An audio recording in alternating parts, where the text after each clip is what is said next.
In today's video, we're going to be talking about what happens to your retirement if the company you worked for or used to work for goes bankrupt. Coming up next.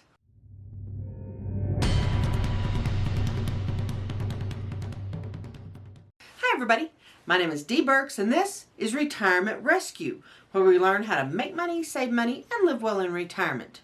Well, today we're going to be talking about what happens to your retirement if a company goes bankrupt. Now, this is more and more an issue as we roll through the pandemic. More and more companies are having issues and will. Over the next year, 2 years, you're going to see more go into bankruptcy completely. You're going to see a lot merge. You're going to see a lot get sold off. So a lot of changes are going to happen. But one of the big questions is, if any of those things happen to a company you currently work for or a company you used to work for that still has some of your retirement money, what happens? Do you just lose it? Well, we're going to walk through that step by step. Now, first, let's talk about how bankruptcy affects a company. Number one, there's two different areas of bankruptcy, and a lot of you are already familiar with those. One is a Chapter 7 bankruptcy where they just call it quits. Everything's sold off and pays creditors, and that's that. They're completely insolvent. That's a Chapter 7. The other type of bankruptcy is a Chapter 11, where they're basically given a set period of time by a court to reorganize their finances, try and cut costs, and hopefully survive. Now, during that time, everything they do is monitored by a judge and a court. Now, let's talk real quick about how that affects retirement accounts. First of all, let's talk about a 401k, because that's really the easiest one to explain. When you are in a 401k, that money is segregated and it is put into an account in your name. So any money you have contributed, you are guaranteed to get back. They can't touch those funds. Creditors can't touch those funds. The company can't just cook the books with that money. They can't touch that money. It's separate. It is in your name. You will get back the contributions you have contributed. You will also get back anything that you have been vested in. Now, if there are current contributions that the company technically owes, for most 401ks, those contributions are optional. So it's highly likely they won't pay those for the current year or for future years while they're in bankruptcy. If they're insolvent, they just cut it off right there. Anything you're vested in and the money you've contributed, you get back. So it's really not that big a deal if it's a 401k. The real issue for a lot of people comes when there is some kind of pension. When there is a type of pension, and there are a multitude of different types of pensions, they're getting more and more rare, but some of the older companies do have them. So when a company declares bankruptcy and they go through the Chapter 7, they're completely insolvent, the pension plan is canceled. If you are 65 and already receiving a pension, your plan might be covered by the federal pension guarantee plan. That's something you would have to check out, and it's only covered to a certain amount. And there are charts that tell you what that amount is, and I'm not going to go into all those, but just realize if you're already receiving a pension, then you would likely be covered by that pension guarantee plan. Now, if you're not yet receiving a pension, what they'll do if a company goes into Chapter 7 bankruptcy is they will stop the pension right there, pay you that current value of that pension as it stands, and just give you the money, which you can then roll over into a 401k so you don't have to pay taxes on it.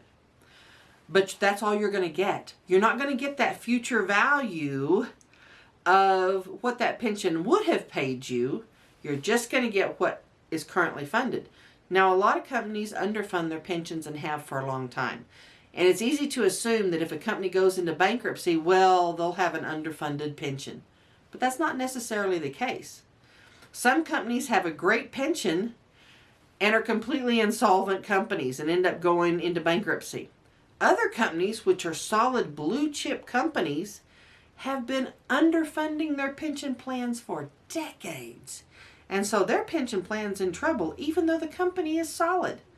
So you never know. That is a question you can ask. At what percentage are they funding that pension plan? That will give you a lot of information. But let's say the company goes into Chapter 11. In a lot of cases, they will go ahead and terminate a pension plan. They have the option to at that point. They can terminate that plan. And if a judge approves it, and most of them do, they will go ahead and terminate it, and it will just be like any other bankruptcy. But not always. And it's really dependent on what's going on. Now let's step over and talk about union environments. Because a lot of people who are associated with unions think their pension is absolutely 100% solid. And it is and it isn't. When a company goes into bankruptcy, the rules change. If they are insolvent and they go into a Chapter 7, clearly the union agreement does not apply. It's done. The court decides who gets what. Now, don't get me wrong, judges are very careful to consider retirees and people who have worked for that company and earned their benefits to be priority debtors for that company, and they do everything they can to get you paid. But if a company's insolvent and it doesn't have the money, it doesn't have the money. And so you may only get a percentage. But if a company goes into Chapter 11, a lot of union employees don't realize the minute they go into Chapter 11, they can renegotiate every single union contract, and usually do. That's one of the ways they lower expenses. And depending on that negotiation, the pension may be on the chopping block in some way, either reduced benefits or some way.